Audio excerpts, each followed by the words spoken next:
Henrique Alvarado, sou doutorando em História pela Universidade Estadual Paulista e membro do grupo escrito sobre os Altos Mundo. Hoje venho apresentar para vocês uma das principais obras sobre o comer e vestir da Península Ibérica, o Tratado Proveitoso, cujo título completo em português é Tratado Proveitoso, que demonstra como no vestir e calçar comumente se cometem muitos pecados, inclusive também no comer e beber. O tratado foi escrito pelo religioso da Ordem de São Jerônimo, Frei Hernando de Talavera, confessor da rainha Dona Isabel e primeiro arcebispo de Granada. A ocasião que levou o religioso a escrever este tratado foi um longo período de seca na região da Terra de Campos, na Espanha, em 1477. Esta seca, interpretada como um castigo divino pelos pecados de homens e mulheres, especialmente por usarem de roupas consideradas desonestas, que se afastavam da simplicidade cristã e dos atributos considerados naturais, como a diferenciação entre os trajes de homens e mulheres, somente com a intervenção dos religiosos, que estipularam, entre outras medidas, multas, penas de desterro e de excomunhão, isto é, de afastamento da comunidade dos fiéis e da privação dos sacramentos, àqueles que continuassem a usar esses vestidos, foi possível aplacar o castigo divino.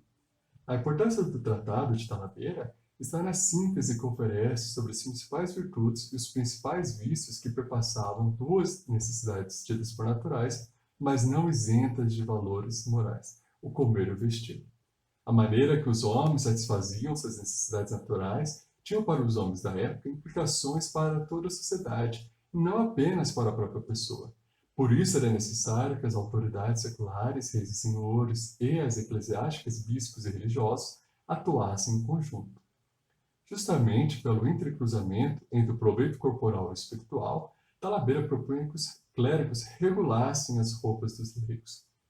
Embora estipulasse apenas as pessoas que não se vestissem de maneira adequada e segundo os valores da sociedade, essa regulação tinha por finalidade assegurar que o vestir e de maneira semelhante ao comer trouxesse proveitos a cada indivíduo e à comunidade, contribuindo para o bem comum e para a salvação das almas.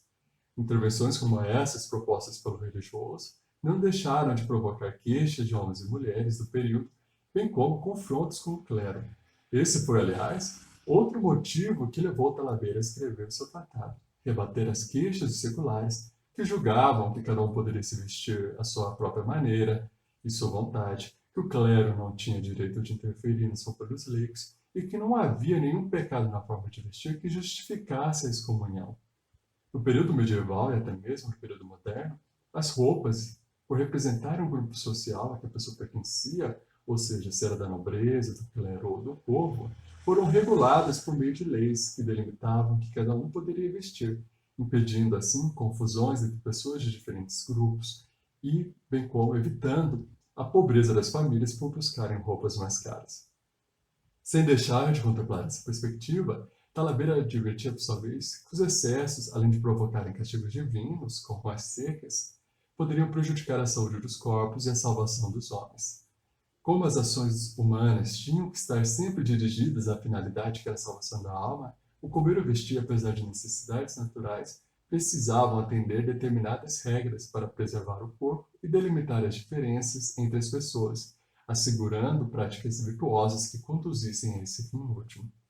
Para os homens do período, as vestimentas tinham diversas funções que ainda hoje são notáveis, como as de esconder a nudez, proteger os corpos do frio e do calor e identificar o estado, ou seja, o grupo social a que cada indivíduo pertencia. Embora o objetivo inicial de Talavera fosse analisar apenas as vestimentas, o religioso decidiu incluir o comer por compartilhar regras morais muito semelhantes às dos trajes. Por isso, o comer deveria nutrir os corpos, mas sem deixar de respeitar diferenças tidas por naturais. Assim, deveria, por exemplo, haver distinção no modo de viver de religiosos e leigos, pois os primeiros deveriam levar uma vida de penitência, com diversas restrições às roupas e às comidas, enquanto os segundos podiam ter mais liberdade no que podiam comer. Deveria haver também diferenças entre homens e mulheres, com roupas mais curtas para eles e mais longas para elas, características essas que assinalavam o lugar de cada um, pois os homens leigos estariam sujeitos a sujarem suas roupas nos espaços públicos, e as mulheres, por cuidarem da casa e para serem consideradas honestas, não necessitavam de trazê-los tão curtos. Essa consideração a respeito da honestidade, cabe destacar, também pautava a distinção entre seculares e eclesiásticos. As mulheres precisavam evitar ainda, segundo Talabeira, os chapins, sapatos criados no século XV e que aumentavam a sua altura. Isso seria necessário para preservar a característica tida por natural de os homens serem, por natureza, mais altos que as mulheres. Deveria também haver diferenças entre trabalhadores braçais e nobres, pois os trabalhadores precisavam de roupas mais simples, alimentos mais pesados, e os nobres roupas e alimentos mais leves, entre muitas outras diferenças que exprimiam o modo de viver de cada pessoa, ou seja, o seu lugar na ordem do mundo. Para cumprir adequadamente cada uma dessas funções, era necessário observar preceitos morais e regras da comunidade que fossem consideradas proveitosas, pois a guarda do corpo, como já dito, não deveria em momento algum estar afastada do proveito da alma, nem se distanciar do costume. Cometiam faltas, por exemplo, na perspectiva de Talabeira e de outros letrados, as pessoas que não se vestiam em conformidade com a ocasião, como aquelas que não se trajavam bem para as festas ou que não traziam roupas simples na quaresma.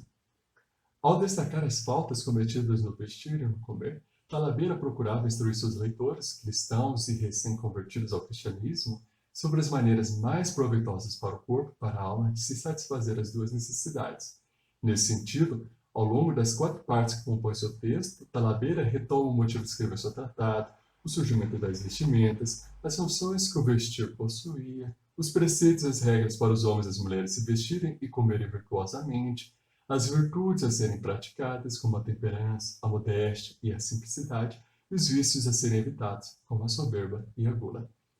O tratado proveitoso ajuda, portanto, a compreender a importância conferida aos valores para que, por meio do vestir e do comer, os homens fossem bons e virtuosos. Mais que necessidades naturais, eram elementos dotados de funções diversas que indicavam o lugar e o propósito de cada coisa no mundo.